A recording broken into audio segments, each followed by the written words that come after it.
श्रीधर कौन है? एक तो वो सुशीला के पति और भारवी के पिता है। क्या कहती है? क्या मैंने तो उन्हें क्या है मालिनी नदी के तट पर देखा।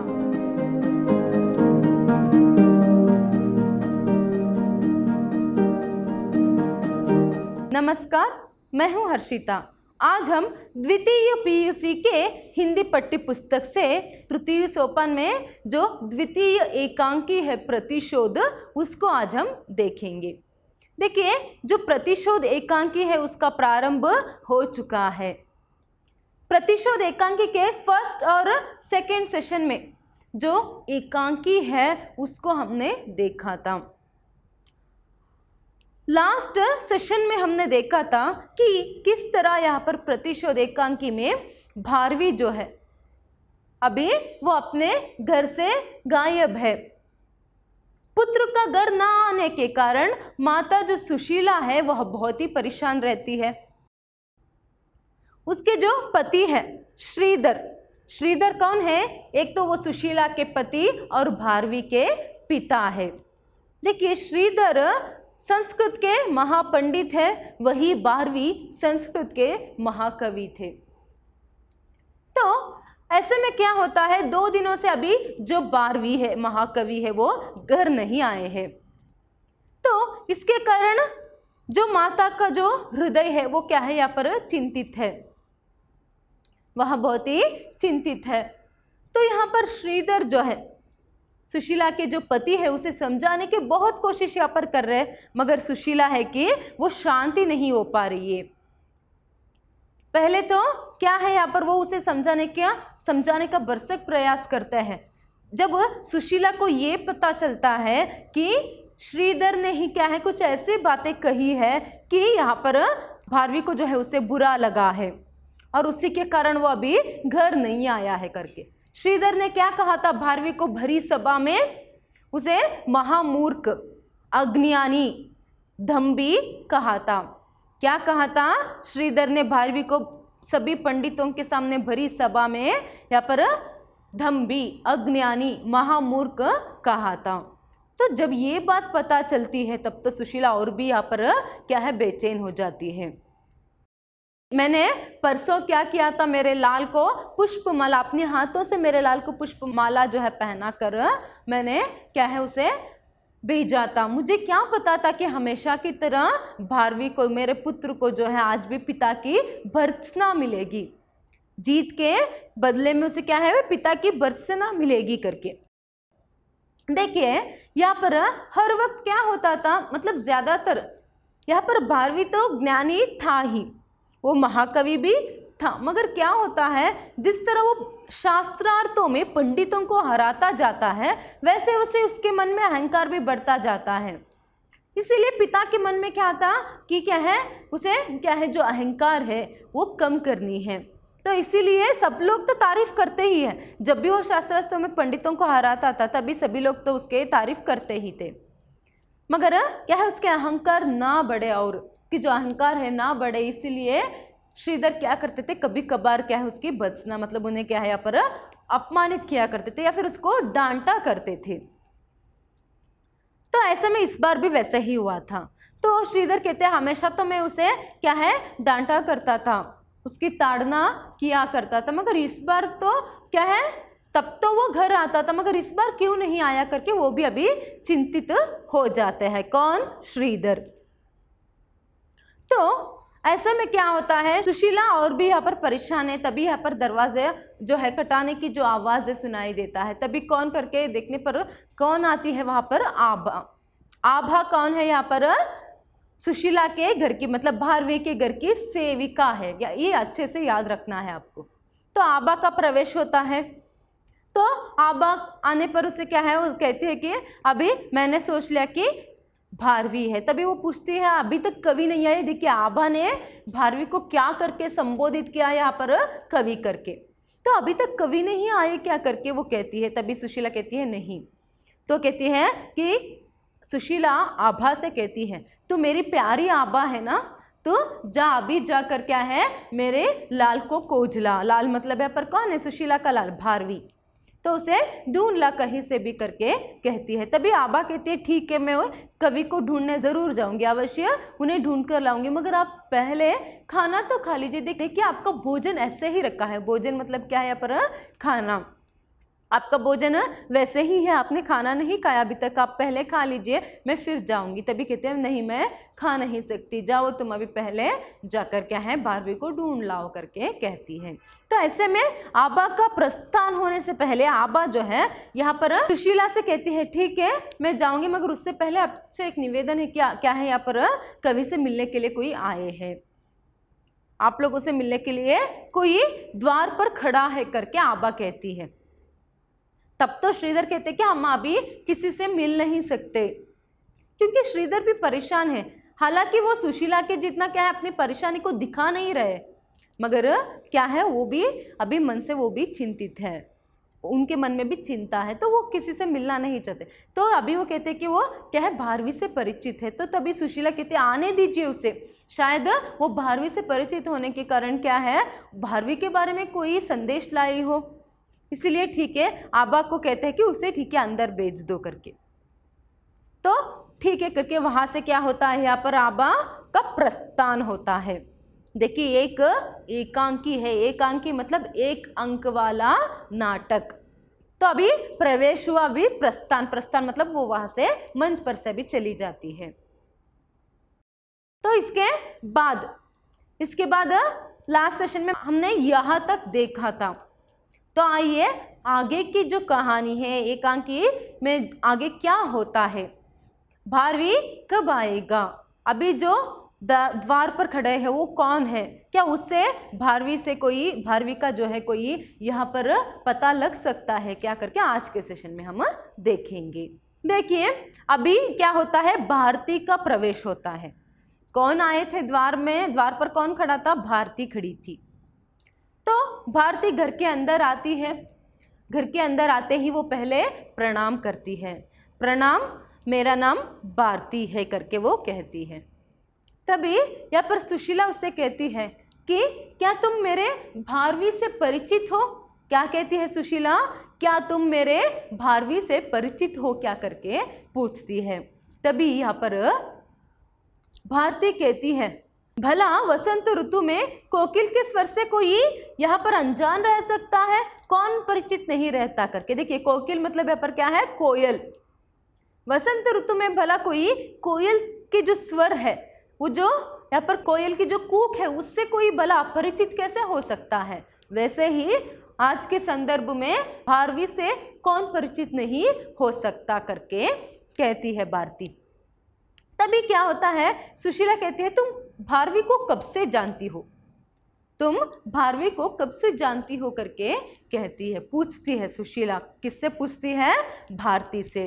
तभी भारती यहाँ पर कहती है क्या है, गत पूर्णिमा के दिन, गत पूर्णिमा मतलब लास्ट जो पूर्णिमा हुआ था, तो उसमें जो यहाँ पर पर्व हुआ था उस पर्व में मैंने उनकी शास्त्रार्थ को सुना। मैंने तब तक इस तरह की शास्त्रार्थ को कभी नहीं सुना था।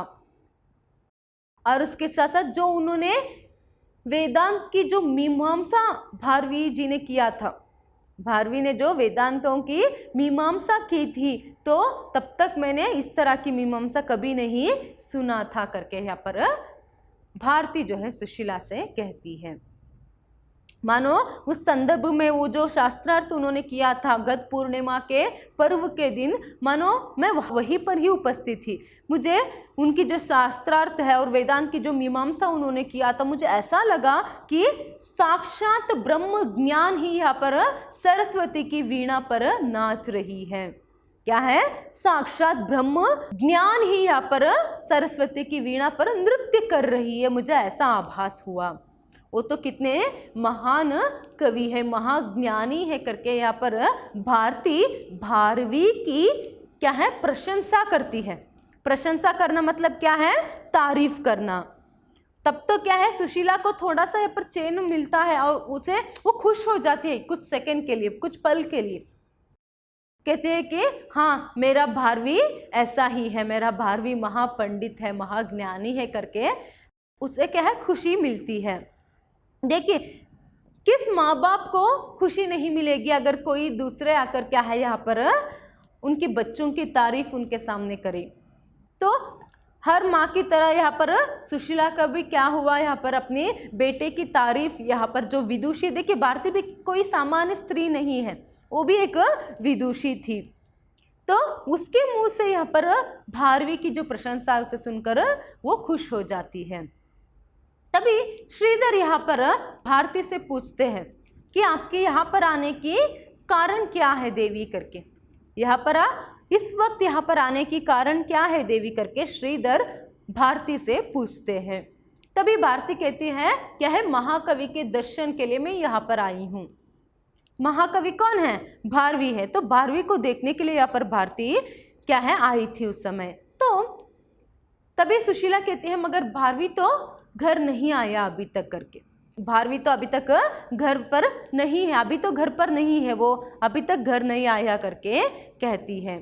तभी यहाँ पर भारती कहती है, क्या कहती है, क्या मैंने तो उन्हें क्या है मालिनी नदी के तट पर देखा, मालिनी नदी के तट पर देखा, सोचा कि वो अब तक घर आए होंगे, इसीलिए मैं अभी इस वक्त उनसे मिलने के लिए यहाँ पर आई करके भारती कहती है। भारती ने भारवी को कहाँ पर देखा, ये याद रखिए, एक अंक के लिए प्रश्न पूछ सकते हैं। कहाँ पर देखा, मालिनी नदी के तट पर, कहाँ पर, मालिनी नदी के तट पर। तो जैसे ही यहाँ पर भारती के मुंह से निकलता है कि क्या है, मैंने उन्हें देखा मालिनी नदी के तट पर करके, तभी यहाँ पर श्रीधर उससे पूछते हैं कब देखा तुमने। तभी वो कहती है कि भारती कहती है आज उषा बेला के समय, आज ही उषा बेला के समय। देखिए उषा बेला मतलब प्रातः काल, जब सूर्य का उदय होता है उस संदर्भ में याद रखिए।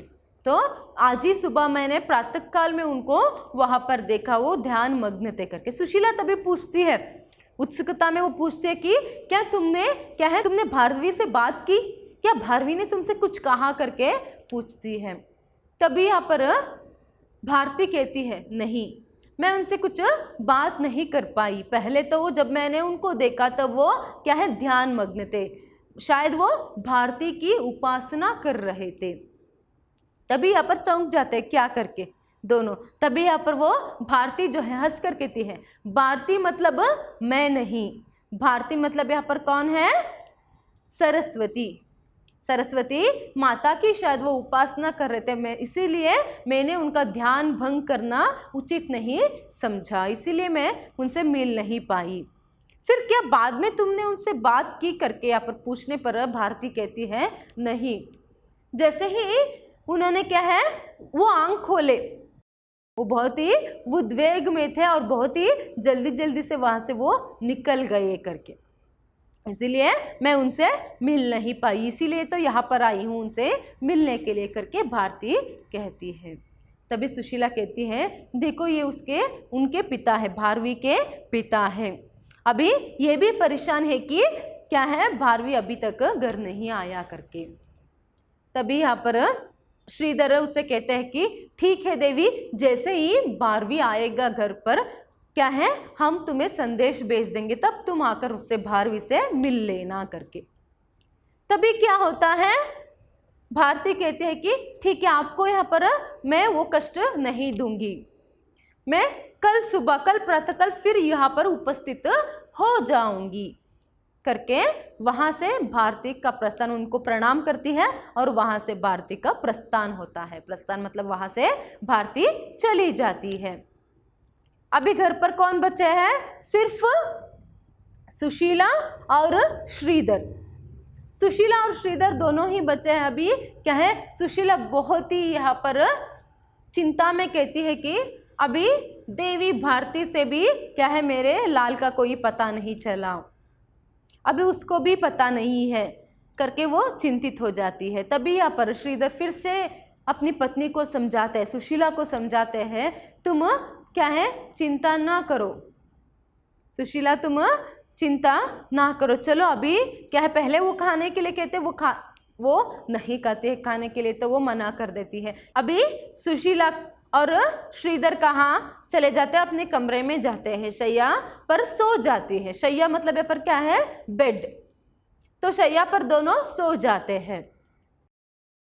अभी वो वहां पर श्रीधर उसे कहते हैं तुम निश्चिंत होकर सो जाओ अभी। तभी यहाँ पर सुशीला व्यंग्य से कहती है, क्या है, निश्चिंत होकर सोऊं, मेरा लाल परसों से घर नहीं आया, निश्चिंत होकर भला मैं कैसे सो सकती हूँ करके। तभी यहाँ पर दोनों कुछ वक्त के लिए यहाँ पर श्रीधर क्या कर देते हैं, यहाँ पर बत्ती को जला देते, मंद कर देते हैं बत्ती को, वो दिए को मंद कर देते हैं। चलो मैं अभी दिए को मंद कर दूंगा, अभी तुम सो जाओ करके कहते। कुछ समय के लिए वहां पर क्या है, चुप्पी रहती है। फिर कुछ ही समय बाद फिर से सुशीला बोल देती है कि क्या है, मैं कितना भी कोशिश करूँ यहाँ पर मेरा मन शांत नहीं हो रहा है, मेरा मन बहुत ही बेचैन है करके यहाँ पर कहती है। तभी फिर से श्रीधर सुशीला को समझाते हैं, वो कहते हैं देखो सुशीला, तुम्हारी जो चिंता है, तुम्हारे मन में जो अशांति फैली हुई है, मैं उसे समझ सकता हूँ, मगर क्या है अभी तो क्या है कुछ नहीं कर सकते, मैं कल सुबह क्या है भारवी को लेकर आऊँगा करके।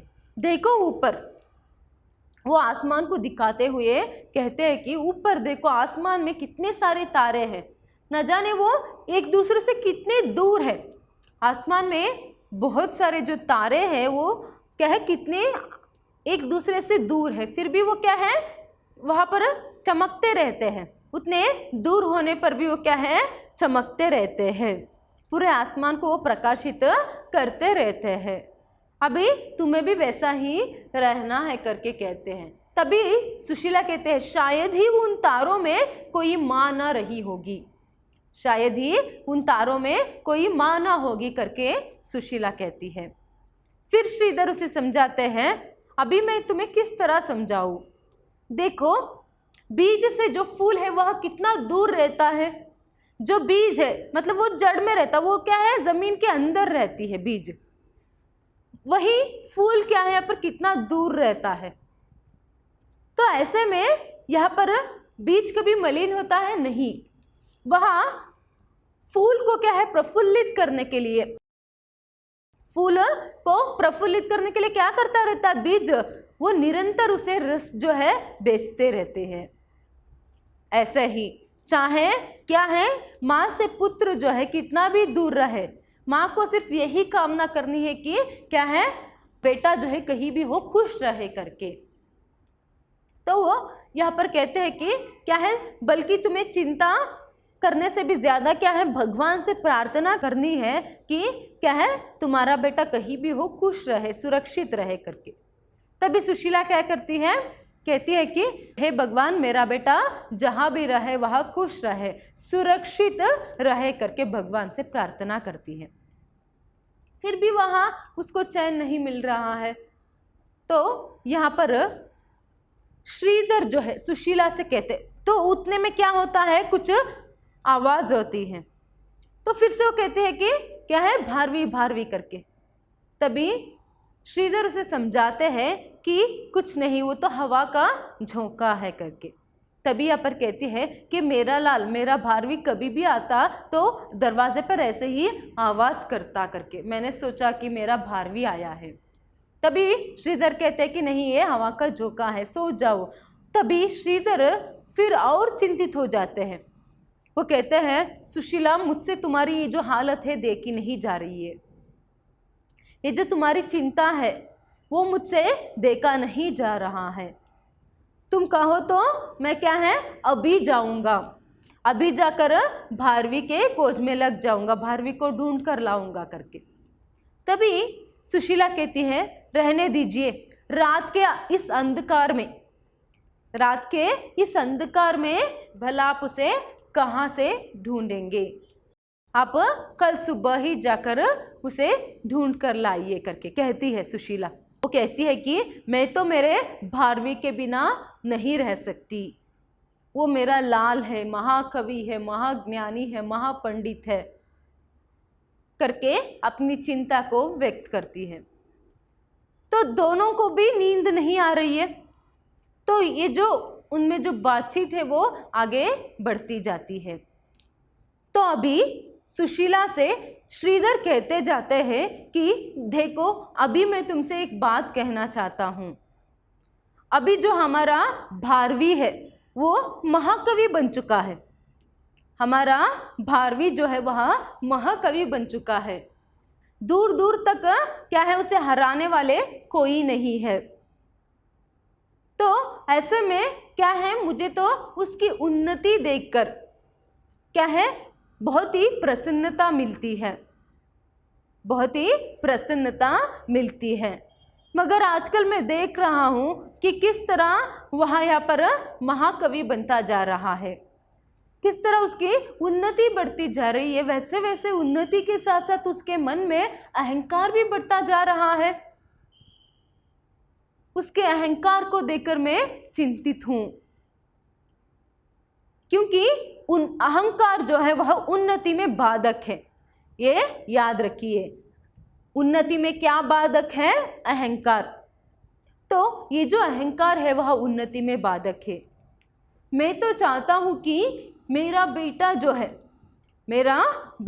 है वह क्या है, और महापंडित बने और बड़ा महाकवि बने। मगर जो उसके मन में दिन ब दिन जो अहंकार जो है वह बढ़ती जा रही है, उसके कारण उसकी उन्नति नहीं हो सकती। इसीलिए मैंने सोचा कि क्या है, अधिकारी की प्रशंसा तो सभी करते हैं, अधिकारी की प्रशंसा तो सभी करते हैं, मगर यहाँ पर क्या है, अधिकारी से निंदा भी होनी चाहिए। तो अधिकारी से निंदा जो करने की बात है, इसीलिए मैंने क्या किया, यहाँ पर उसकी मैं ताड़ना करता रहा। उसको जो है पंडितों के सामने मैंने उसको अपमानित किया, ताकि उसमें जो अहंकार है वो और ना बढ़े। अहंकार के कारण मेरे पुत्र की उन्नति रुक जाए, ये मैं नहीं चाहता था। इसीलिए मैं क्या है, कभी कभार उसका जो अपमान है मैं करता था, ताकि उसके अहंकार ना बढ़े करके। जैसे ही ये बात श्रीधर सुशीला से कहते हैं, तभी सुशीला कहती है कि क्या आपने क्या कहा? अभी फिर से दोहराते वो बात को कि मैं नहीं चाहता था कि अहंकार के कारण मेरे पुत्र की उन्नति रुक जाए। तो ये जो उन्होंने मेरे पुत्र कहा और उन्नति के बारे में जो उन्होंने कहा, तो सुशीला यहाँ पर चौंक जाती है और कहती है कि क्या आप मेरे पुत्र पर जो क्रोध दिखाते थे, क्या वह झूठ है, वह झूठा है? तभी यहाँ पर कहते हैं हाँ, वह अणु मात्र भी सच नहीं है। मतलब ये जो क्रोध दिखाते थे, गुस्सा करते थे, जो बार बार उसे अज्ञानी, दम्भी कहते थे, ये सभी क्यों कहते थे? क्योंकि भारवी में जो अहंकार है वो कम हो जाए और उसकी उन्नति हो, प्रगति के पथ पर वो और आगे बढ़े। मगर ये बात क्या है, यहाँ पर भारवी समझ नहीं सका और ना ही सुशीला। तो इसीलिए तो सुशीला पूछ रहे कि क्या आप जो क्रोध करते थे, क्या वो झूठा है करके। तभी जैसे ही यहाँ पर श्रीधर कहते हैं हाँ, वह तो अणु मात्र भी, मतलब थोड़ा सा भी यहाँ पर क्या है, सच नहीं है। मेरे मन से तो क्या है, मन में तो कोई गुस्सा उसके प्रति नहीं है करके। ये बात सुनने पर सुशीला क्या करती है, आप कितने महान हो। वो कहती है कि आप कितने महान हो, हम लोग ही आपको समझ नहीं सके करके। तो ऐसे में क्या है, दरवाजे पर कुछ आवाज आती है, कमरे के दरवाजे पर कुछ आवाज आती है। जैसे ही आवाज होती है, दरवाजा खोलने का आवाज आता है, तो ऐसे में क्या है, उसके सामने तो भारवी क्या कहता है, वहां पर पिता पिता करके कहता है। तभी वहां पर दोनों क्या है, एक ही साथ जो है भारवी कहते हैं। श्रीधर और सुशीला दोनों बारहवीं बारहवीं कहकर उसके पास आते हैं। सुशीला तो क्या करते, यहाँ पर बारहवीं पिता पिता कह रहा, सुशीला क्या करते, पहले उसे गले लगाते और उसे कहती है कि क्या है, तुमने मेरे बारे में कुछ भी नहीं सोचा, तुमने ऐसा क्यों किया, बिना बताए कहाँ चले गए तुम, बिना बताए कहाँ चले गए थे, अभी क्या है, कहाँ गए। अभी वो बारहवीं को बोलने के लिए नहीं छोड़ रहे, वो कहते हैं कि अभी ये सभी छोड़, क्या है, तुमने खाना खाया वो बताओ करके। सुशीला से भारवी कहता है कि नहीं, अभी क्या है, मुझ में इतनी ग्लानि भरी हुई है कि शायद ही मुझे क्या है, पूरे जन्म भर के लिए भूख ना लगे। ग्लानि का अर्थ पर क्या है, दुखी होना। वह क्यों दुखी है, इसका कारण यहाँ पर आगे जाके पता चलेगा। देखिए यहाँ पर वो कहता है कि अभी मुझ में इतनी ग्लानि भरी हुई है कि क्या है, शायद ही मुझे जीवन भर के लिए भूख ना लगे। तभी यहाँ पर सुशीला उन बात पर उतना ध्यान नहीं दे रही, उसे सिर्फ इतना पता चल रहा है कि अभी तक भारवी ने खाना नहीं खाया है। तो वो कहते कि इसका मतलब तुमने अभी तक खाना नहीं खाया, छोड़ो अभी क्या है, वो कहते हैं कि पहले सबसे पहले तुम मेरे हाथों से, मैं खाना लेकर आऊंगी, तुम्हें खुद मेरे हाथों से खिलाऊंगी करके कहते हुए वो कहती है कि अभी क्या है, वो चली जाती है वहां से। क्या करते हुए, आभा आभा मेरा लाल, मेरा भारवी आ गया, खाना लगाओ उसके लिए, थाल तैयार करो करके कहती पुकारती हुई चली जाती है। कहाँ रखा है उसका थाल करके वो वहां से चली जाती है। अभी सिर्फ वहां पर कौन उपस्थित है, एक वहां पर श्रीधर है और एक भारवी। अभी वहां पर सिर्फ श्रीधर और भारवी है। अभी सिर्फ उन दोनों के बीच में यहाँ पर वार्तालाप होती है। क्या वार्तालाप होती है, देखिए जैसे ही यहाँ पर सुशीला चली जाती है, भारवी पिता के सामने आ जाता है, आकर उससे कहता है कि पिताजी, पिताजी क्या है, आप ये लीजिए तलवार, इस तलवार से मेरा मस्तक काट दीजिए। तभी श्रीधर उसे कहते हैं कि अभी फिर से मैं तुम्हें कह रहा हूं, कहाँ चला गया था तू, बिना बताए से कहाँ चला गया था, मैं तुम्हें फिर से कह रहा हूं, तुम मूर्ख हो, अज्ञानी हो, विकल बुद्धि हो, तुम महामूर्ख हो, विकल बुद्धि हो करके फिर से यहाँ पर जो है श्रीधर भारवी को डांटते हैं। तभी भारवी श्रीधर से कहता है कि हाँ ये सच है, मैं क्या है, महामूर्ख हूं, मैं विकल बुद्धि हूं। अभी क्या है, आप इस तलवार से मेरा मस्तक काटते हुए उसका प्रमाण दे दीजिए। उसका प्रमाण तभी मिलेगा जब आप इस तलवार से मेरा मस्तक काट देंगे करके कहते हैं। कौन कहता है इस तरह, भारवी। अभी भारवी श्रीधर से कहता है कि मैं महामूर्ख हूं, मैं विकल बुद्धि वाला हूं, अभी मैं महाकवि बनने के लायक नहीं हूं, लीजिए ये तलवार से मेरा मस्तक, मस्तक मतलब क्या है, सिर, तो मेरा सिर काट कर क्या है, आप उस बात का प्रमाण कर दीजिए करके। तभी यहाँ पर कहते हैं श्रीधर भारवी से, मुझे इसकी आवश्यकता नहीं है, मुझे इसकी आवश्यकता नहीं है। देखिए वो कहते हैं कि जो तलवार है, तलवार यहाँ पर क्या है, तलवार जो है निर्बलों का प्रमाण है, निर्बलता और निर्बलों का प्रमाण है तलवार, मुझे इसकी आवश्यकता नहीं करके कहता है। नहीं आपको क्या है, मेरे सिर काटते हुए मेरे मुझ में जो यहाँ पर ग्लानि भरी हुई है उसको क्या है, दूर कर दीजिए करके। तभी अभी श्रीधर क्या समझ रहे हैं, शायद क्या है, अभी भारवी को अपनी गलती का एहसास हो चुका है, वो घर से दूर चला गया था ना, इसीलिए श्रीधर सोच रहे हैं कि अभी क्या है, उसे अपनी गलती का एहसास हो चुका है, इसीलिए वो इस तरह सभी बातें कर रहा है करके। तो वो जो ग्लानि मतलब उसमें जो दुख है, क्यों है करके वो सोच रहा है, क्योंकि वो घर से बिना बताए बिना चला गया करके। मगर असल में बात ही कुछ और है, असल में बात ही कुछ और है। तो यहाँ पर जैसे ही भारवी श्रीधर से कहता है कि लीजिए पिताजी, ये इस तलवार से मेरा मस्तक काटते हुए मेरी ग्लानि को जो है, मुझ में जो दुख है वो सदा के लिए मुझसे दूर कर दीजिए करके, तभी क्या है उसे डांटते हुए कहते हैं कि चुप कर, और पहले ये बता कि तुम तो क्या हो, यहाँ पर पंडित हो, तो पंडित में हाथ में क्या है, लेखनी रहती है, तलवार कहाँ से आई। और कहते हैं कि उसे समझाते हैं, पहले क्या करके समझाते हैं, देखो ग्लानि जो है वो जीवन से उत्पन्न होती है, ना कि ग्लानि से जीवन में उत्पन्न होती है। इसका अर्थ यहाँ पर क्या है, देखिए जो दुख है, दुख के कारण जीवन की उत्पन्न होती है, जीवन उत्पन्न होता है, नहीं है। हमारे जीवन में कभी कभार क्या है, कुछ कारणों की वजह से दुख उत्पन्न होता है। इसका अर्थ जीवन से ही दुख जो है मतलब ग्लानि जो है उसका उत्पन्न होता है, ना कि ग्लानि से जीवन का। तो अगर यहाँ पर तुम कुछ खत्म करना चाहते हो, किसी का नाश करना चाहते हो, तो ग्लानि को नाश करो ना, जीवन को नाश करने की बात क्यों कर रहे हो। वो एक पिता होने के नाते अपने पुत्र को समझा रहे, भारवी को वो समझा रहे हैं। देखो अभी जीवन में ग्लानि उत्पन्न होने के कारण तुम्हें क्या करना है यहाँ पर, जीवन को नहीं बल्कि ग्लानि को जो है उसका नाश तुम्हें करना है। ग्लानि को उत्साह रूपी प्रवाह से हटा दो करके यहाँ पर वो कह रहे हैं, क्योंकि यहाँ पर जीवन में ग्लानि उत्पन्न होती है, ना कि ग्लानि जो है जीवन को उत्पन्न करता है। अभी तुम दुखी हो तो क्या है, जीवन से दुख को दूर करो, दुख के कारण जीवन को क्यों नष्ट करते हो करके उसे समझाने की कोशिश वो करते हैं। और वो कहते हैं कि जो दुख है, जो ग्लानि है, वो काले बादलों की तरह है और जीवन चांद की तरह।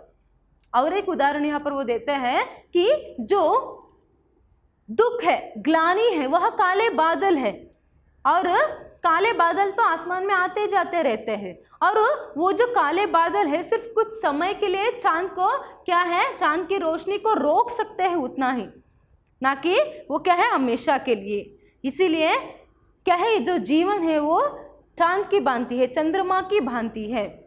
तुम क्या करो, अभी तुम्हें तुम्हारे जीवन में जो ग्लानि अभी छाई हुई है काले बादलों की तरह, तो उत्साह रूपी प्रवाह से, उत्साह रूपी प्रवाह से उस काले बादलों को, ग्लानि रूपी उस काले बादलों को हटा दो करके कौन कहता है, पर श्रीधर जो है भारवी को समझाते हैं।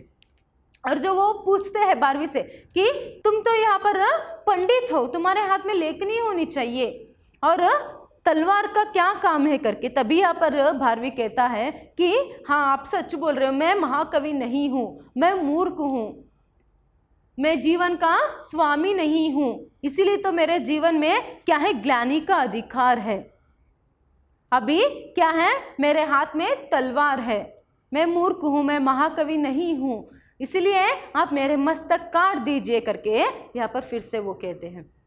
जैसे यह पर श्रीधर उसे कहते हैं कि तुम उत्साह रूपी प्रवाह से क्या करो, उन बादलों को, ग्लानि रूपी काले बादलों को हटाओ करके, तो यहाँ पर कहते हैं ये ऐसे हटने वाले नहीं हैं, मेरी जो ग्लानि है वो ऐसे नहीं हटेगा, वो रक्त के प्रवाह से ही हटेगा, रक्त के धार से ही, रक्त के प्रवाह से ही वो ग्लानि हटेगी करके, और वो रक्त मेरा रक्त होगा, मेरा मस्तक काट दीजिए करके बार बार वही बात जो है यहाँ पर भारवी दोहरा रहा है। तो श्रीधर यहाँ पर क्या है, वो भारवी को किस तरह समझाए उन्हें समझ में नहीं आ रहा, वो कितना यहाँ पर समझा रहे भारवी को। अभी वो कहते हैं कि क्या है, हमारे दिमाग में, श्रीधर कह रहे, श्रीधर भारवी से कह रहे कि दिमाग में जो है, मस्तक में, मस्तक मतलब क्या है, दिमाग, सिर में, हमारे दिमाग में सहस्त्र दल होते हैं, उनमें ब्रह्म का वास रहता है, उनमें ब्रह्म का वास रहता, मतलब भगवान का वास हमारे अंदर ही होता है। तो ऐसे में जब मैं तुम्हारी गलतियों को मैं दिखा रहा था, तुम्हारी गलतियों के बारे में जब मैंने कहा, तब तुम्हें उसे स्वीकार करना चाहिए था, उसे अपनी जो गलती है उसे ठीक करनी चाहिए थी। उसके बदले में तुमने क्या किया, बिना कहे घर से चले गए, तुमने ये जो काम किया वह गलत था। अभी छोड़ो, वैसे भी क्या हुआ है, अभी तो कहे तुम लौट कर आ गए हो।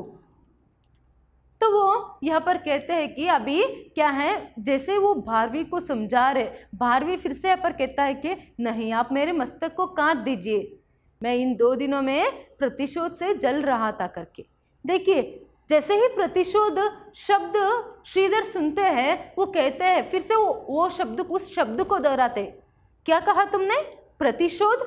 हाँ, तभी भारवी अपने पिता को सब कुछ जो है, असल में जो बात है वो क्यों चला गया था, उसके दिमाग में क्या सोच आई थी, अभी उसके हाथ में क्यों तलवार है, ये जो असल बात है, वो असल में क्यों दुखी है, ये जो बात है अभी भारवी श्रीधर को बताता है। वो कहता है कि मैं 2 दिनों से प्रतिशोध में जल रहा था, जब आपने सभी भरी सभा में, सभी के सामने, पंडितों के सामने मुझको यहाँ पर अपमानित किया, मुझे लांछित किया। लांछित करना मतलब क्या है, अपमानित करना। जब आपने सभी के सामने मुझे लांछित किया, मुझे क्या है यहाँ पर अपमानित किया, तभी मैं क्या है बहुत ही दुखी हो गया। मुझ में तभी उसी समय क्रोध और ग्लानि दोनों बढ़ गए। उसी संदर्भ में जब सभी पंडित मिलकर हंसते हैं, उसकी परिहास करते हैं, किसकी परिहास, भारवी की, श्रीधर के कहने पर भारवी पर वो हंसते हैं। तभी क्या होता है, वो कहता है कि तभी उसी संदर्भ में मुझ में क्रोध और ग्लानि से मैं भर गया। तो मैं 2 दिनों से लगातार जो है यहाँ पर प्रतिशोध की आग में जल रहा था। मुझे क्या है, पहले तो मुझे आत्महत्या के बारे में मैं सोचा तो मुझे लगा कि आत्महत्या करना महापाप है, क्योंकि एक पंडित होने के नाते, महाकवि होने के नाते, शास्त्रार्थ करने के नाते उसे पता है कि अच्छी तरह से क्या है, मन में जो है एक व्यक्ति में भी भगवान का वास रहता है। तो खुद को यहाँ पर वो क्या है, नष्ट करना, वो क्या है, एक महापाप है। तो ऐसे में मैंने सोचा कि आत्महत्या करना महापाप है। फिर मैं यहाँ पर 8 पहर तक सोचता ही रहा कि मैं क्या करूं। मैंने सोचा कि एक पिता होने के नाते तो क्या है, उन्हें मेरी जीत पर क्या है, प्रसन्नता होनी चाहिए। प्रसन्नता मतलब वो तो उनको तो खुश होना चाहिए, मगर मेरे पिता क्यों मेरे जीत पर वो अप्रसन्नता दिखाते हैं करके मेरे दिमाग में वो प्रश्न था। और मैंने सोचा कि मेरे पिता मेरी उन्नति से, मेरी जीत से शायद वो जलते हैं। जब तक मेरे पिता जीवित रहेंगे तब तक मुझे ऐसे ही सबके सामने लांछित होना पड़ेगा, ऐसे ही अपमानित होना पड़ेगा करके। जिन पंडितों को मैं हराता हूं, वही पंडित क्या है, पिता के जो है अपमानित करने के बाद वो मुझको परिहास करते थे, मेरा परिहास करते थे, मुझ पर हंसते थे।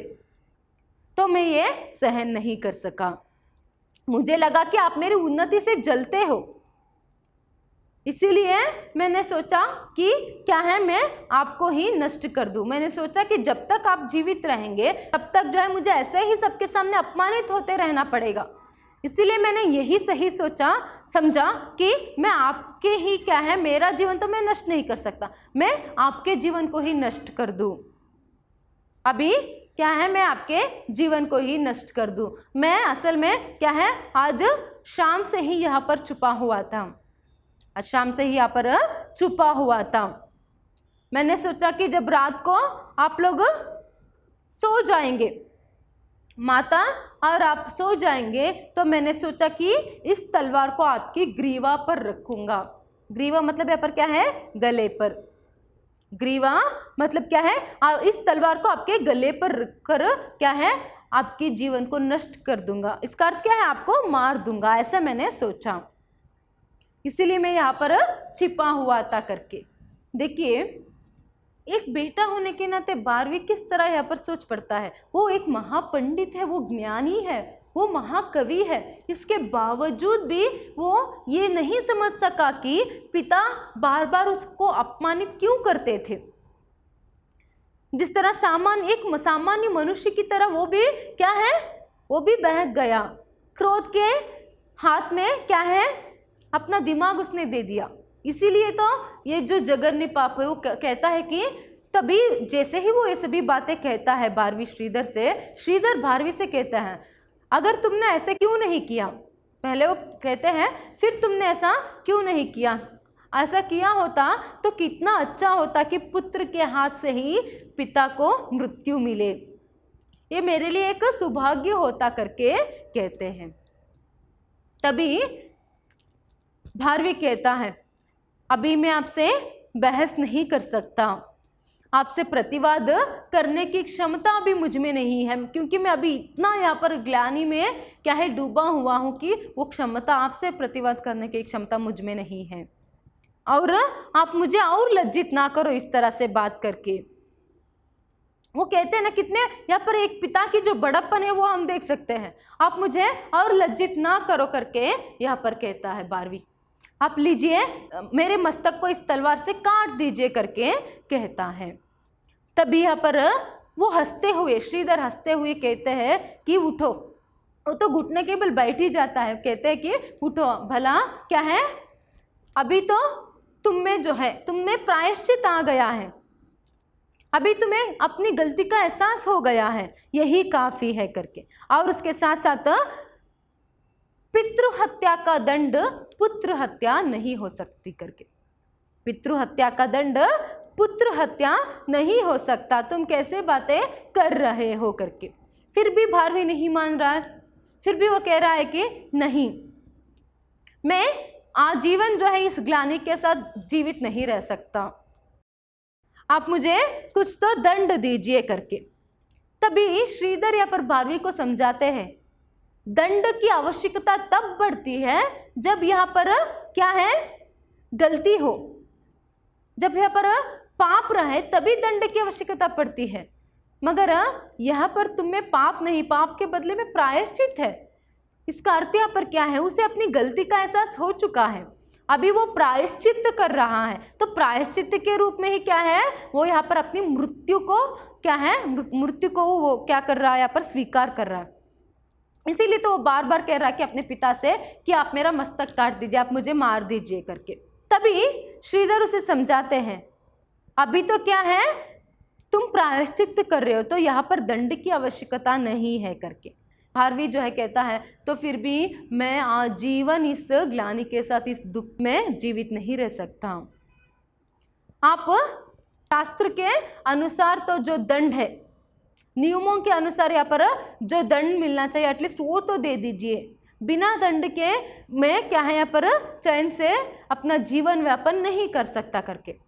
तो ठीक है, अभी भारवी जो है इतना यहाँ पर विनती कर रहा है तो श्रीधर आखिर में क्या कर देते हैं, ठीक है अभी क्या है, तुम्हें अपनी गलती का भी एहसास हो गया है तो मैं क्या करता हूँ, शास्त्रों के अनुसार तुम्हें दंड दे दूंगा करके। क्योंकि भारवी बहुत ही दुखी है। देखिए पहले वो गुस्से में आकर क्या है, दुखी था कि अरे मेरे पिता मुझे इतना अपमानित क्यों करते हैं करके। तो इसी क्रोध में, इसी दुख में उसके मन में ये सोच आई कि वो अपने पिता की हत्या कर दे।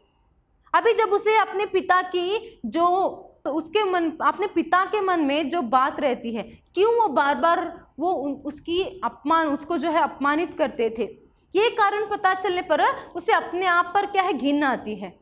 वो सोचता है मेरे जो पिता है वो मेरा भला चाहते थे, मेरी उन्नति चाहते थे, मगर मैंने क्या किया, तो उसे गलती का एहसास जो है हो जाता है। तो माफ़ी तो वो नहीं मांग सकता, कहते हैं कि ये तो माफ़ के लायक ही नहीं है, ये जो पाप है, मैं पितृहत्या जैसे जघन्य पाप को करने जा रहा था, इसीलिए आपको दंड तो देना ही है करके। तो दोनों में खूब बहस होती है। फिर बाद में श्रीधर को लगता है कि ये तो दंड के बिना मानेगा नहीं, तभी क्या करते हैं, ठीक है अभी वो उसे दंड देते हैं। क्या दंड देते हैं, वो श्वसुरालय में 6 मास तक, श्वसुरालय में 6 मास तक रहकर क्या है, उनकी सेवा करना, श्वसुरालय वालों की सेवा करना और झूठी भोजन पर अपनी जीवन व्यापन करने की जो दंड है देते हैं।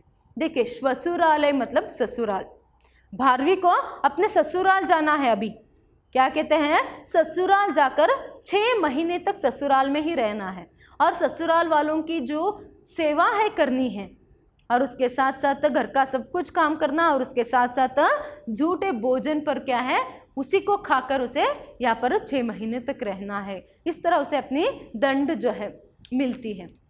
ये अच्छे से याद रखिए आप, ठीक है। तो ये दंड सुनाने के बाद क्या है, भारवी ठीक है पिता आप मुझे आज्ञा दीजिए करके उनके चरण स्पर्श करता है। उतने में सुशीला भी वहाँ पर भोजन लेकर आती है। तो कहते हैं कि क्या है, अभी इसी वक्त जाना है तुम्हें, ठीक है दंड तो ठीक है, मगर अभी इसी वक्त क्या करके पूछते हैं श्रीधर। तभी भारवी कहता है हाँ अभी से, इसी वक्त से आपकी आज्ञा जो है, आपकी दंड का प्रारंभ इसी वक्त से होगा, नहीं तो मैं और एक पल क्या है यहाँ पर जीवित नहीं रह सकता दंड के बिना करके कहता है। तो उतने में सुशीला भी खाना लेकर आती है, उसे क्या है अपने हाथों से खिलाने के लिए जाती है। तभी वो क्या है खाना नहीं खाता, वहाँ पर वो माँ को रोकता है, पीछे हटता है और कहता है कि अभी नहीं माँ, अभी नहीं, मैं 6 महीने बाद आकर आपके हाथों से भोजन करूंगा, मगर अभी नहीं, आप मुझे आशीर्वाद दीजिए करके माता का भी यहाँ पर चरण स्पर्श करता है और माता पिता के दोनों के चरण स्पर्श करके वहाँ पर निकलता है, वहाँ से वह निकलता है।